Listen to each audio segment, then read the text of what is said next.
90 का दशक और कहीं ना कहीं पलायन का दर्द सहने को मजबूर कश्मीरी पंडित जब कश्मीर से निकले तो मजबूर थे, लेकिन आज की सरकार लगातार भाषणों में कश्मीरी पंडितों का जिक्र करती रही।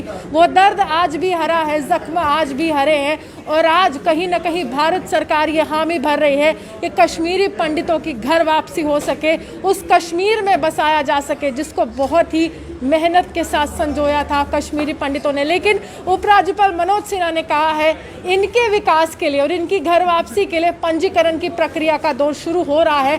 हर एक कश्मीरी पंडित को पंजीकृत किया जाएगा, रजिस्ट्रेशन होगी, किसी को भी छोड़ा नहीं जाएगा। साथ ही साथ उन्होंने ये भी कहा अगर कोई इलीगल तरीके से इसमें पंजीकरण कराता है तो उस पर भी कार्रवाई होगी, अधिकारियों से हिसाब मांगा जाएगा। मेरे साथ भट्ट साहब हैं, इनसे जानने की कोशिश करेंगे कि 90 के दशक के बाद आज 2021 आ चुका है, कितनी यादें संजोए हैं कश्मीर के और आगे जाकर क्या सच में कश्मीरी पंडित घर वापस जाना चाहता है या ये बातें धराशाही रहेगी? भट्ट साहब, क्या लगता है कि 90 का दशक किस तरह का था आप लोगों के लिए? कुछ यादें हैं आज भी आप संजोए रखते हैं और अपने बच्चों को सुनाते हैं कि बहुत दर्द सहा है लेकिन फिर भी जिंदा है? देखिए, वो तो जब वो चीज़ हमें याद आती है तो हम इमोशनली बहुत काफ़ी हर्ट हो जाते हैं, क्योंकि रात के अंधेरों में हमें बच्चों समेत, पेरेंट समेत और ख़ुद हम भी बच्चे थे, ऐसे स्थिति में भागना पड़ा। वो दिन कभी दुनिया में किसी को नसीब ना हो। जो हमारी यूनिक त्रासदी पूरे वर्ल्ड में है, इसको रिकॉग्नाइज़ करने के लिए बहुत कुछ पैगाम और समझने की ज़रूरत है। तो इसलिए वो दिन जब हमें याद आता है हम काफ़ी हर्ट होते हैं और हम उस बात को अब भूलना चाहते हैं, इस बात से कि शायद देश में अभी राम राज्य चल रहा है, उसका असर हमारे कम्युनिटी के ऊपर भी आए। पंजीकरण के दौर में आपको लाया जा रहा है, कितनी संख्या में कश्मीरी पंडित हैं जो अभी तक पंजीकृत नहीं हुए और आप चाहते हैं कि अंतिम पंक्ति में खड़ा हुआ अंतिम व्यक्ति प्रधानमंत्री नरेंद्र मोदी की हर योजना उस तक? देखिए, जो अभी एलजी साहब ने एक मीटिंग इनवाइट की थी जिसमें यूटी के सारे ऑफिसर्स को इनवाइट किया गया, उनको ये हिदायत दी गई थी कि आप जितने भी अनरजिस्टर्ड कश्मीरी पंडित है, डिस्प्लेस्ड है, आप उनको रजिस्टर्ड करिए। हम इसके लिए स्वागत करते हैं। आपने ऑफिसर्स से एक डेडलाइन तय की कि इतने में ही जो अभी डायरेक्शंस दी जाएंगी उनको आप सही समय पे करिएगा, इसका भी हम स्वागत करते हैं। लेकिन हमारे लिए बड़ी परेशानी की बात तब बनी जब आपने ये आदेश दिया कि आप 1 BHK एकोमोडेशन ट्रांजिट हमारे कश्मीर में रहने हुए एम्प्लॉइज़ के लिए बनाइए, क्योंकि अभी जो एकोमोडेशन वहाँ पे ऑलरेडी बन चुकी है प्रीवियस गवर्नमेंट की तरफ से, वो 2 BHK है। जो शेखपुरा श्रीनगर में एक एकोमोडेशन क्रिएट की गई है कंक्रीट, हमने हर बार यही मांग रखी है कि सेम पैटर्न पे आप हर जार बनाइए।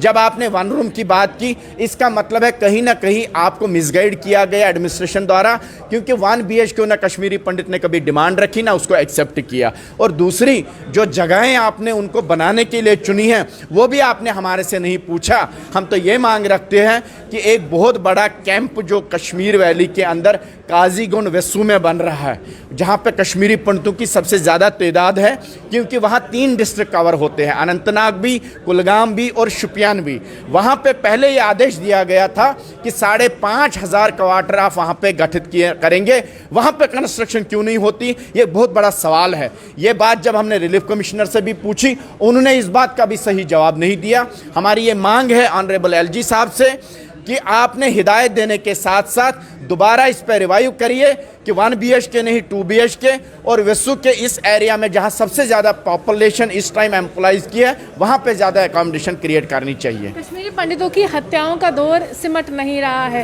राजनेताओं की हत्या हो रही है। जो लोग कहीं ना कहीं लोकतंत्र की मशाल जला रहे थे घाटी में, चाहे किसी की भी पार्टी के हो, चाहे अजय पंडिता जी हो, राकेश पंडिता जी हो, डर लगता है कि क्या वो सुरक्षित माहौल प्रदान करने में केंद्र सरकार सफल हुई है जिससे घाटी में आप लोग वापस आ सकें? देखिए, आपको तो ये पूरा दुनिया इस बात को जानता है कि कश्मीरी पंडित ने हर बार सेक्रीफाइस दी है। कश्मीरी पंडित नेशनल इंटरेस्ट के लिए 89-90 में निकला, क्योंकि हमने वो स्लोगन्स वहाँ पे बर्दाश्त नहीं किए, ना उनका समर्थन किया जो भारत विरोधी स्लोगन्स दिए जाते थे। तो ये सेक्रीफाइस हम देते आ रहे हैं। और रिसेंट भी जो हमारे 2 लोगों को वहाँ पे जिनकी शहादत चली गई, वो लोग भी दोबारा सेक्रीफाइस दे गए। और ये भारत सरकार इस सेक्रीफाइस को क्यों बार बार नज़रअंदाज कर रही है?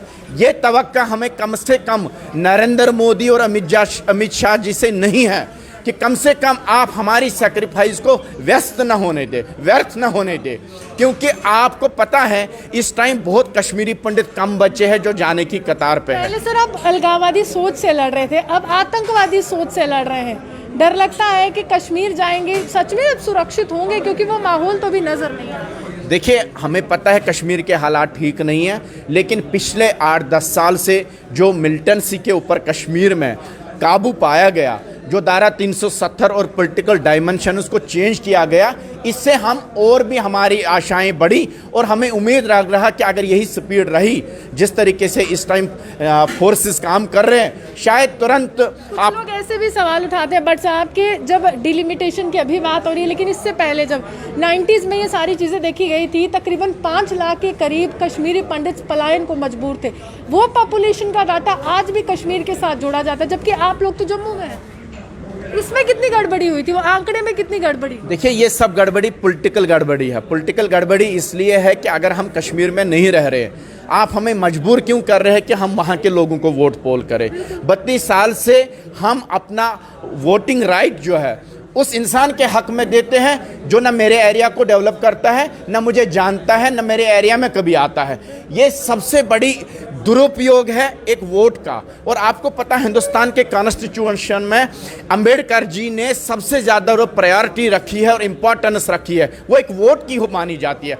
और हमारा वोट जो 32 साल से मिसयूज़ हो रहा है, इसका जवाब कौन देगा? कभी कभी तो वोटिंग लिस्ट में आप लोगों के नाम भी नहीं आते, आपको दर बदर भटकना पड़ता है एक पोलिंग बूथ से। देखिए, अभी जो डिलिमिटेशन की मीटिंग थी, मुझे भी इनवाइट किया गया था। वहाँ हमारे जो अध्यक्षता करते हैं इलेक्शन कमीशन के जम्मू कश्मीर में, मैंने उनसे भी ये मांग रखी। मैंने कहा कि हमारा वोट बैंक को आप अपडेट करिए।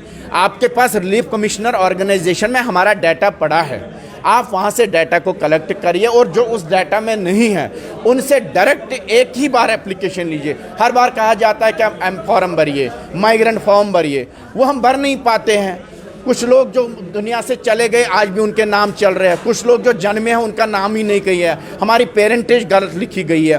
तो ये जो सारा पॉलिटिकली सिस्टम जो चल रहा है हमारे कम्युनिटी के ऊपर, जो सियासत चल रही है, मैनिफेस्टो में लाते हैं हमें और अपनी रोटियां सेकने के लिए देश दुनिया में हमारे को जिंदा भी रखते हैं, मरवाते भी हैं। आज साहब ने प्रधानमंत्री के समक्ष कहा कि कश्मीरी पंडितों को दोबारा बसाया जाए। लग रहा है कि कांग्रेस की उतनी मंशा है अभी कि आपको दोबारा बसाया जाए और वो प्रधानमंत्री के समक्ष आ गई। जो मंशा अभी नरेंद्र मोदी जी के, हम दोबारा उस पर भरोसा करते हैं, विश्वास करते हैं कि आप भी वही ओल्ड एजेड स्ट्रैटेजी को नहीं अपनाएंगे जो पुरानी सरकारें करती आई है।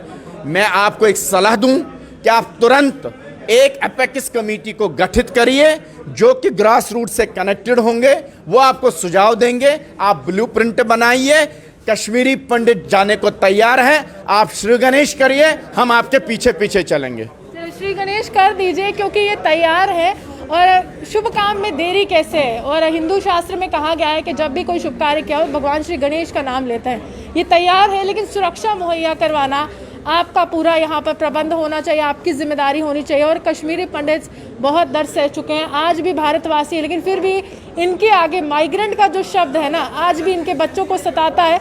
और वो पूछते हैं आखिरकार आप तो इंडियन है, लेकिन फिर भी आपको माइग्रेंट भी कहा जाता है। इसके पीछे की वजह क्या है? थक चुके हैं कहानी बताते बताते। अभी हम ऐसे बने देखते रहते न्यूज़ जम्मू से।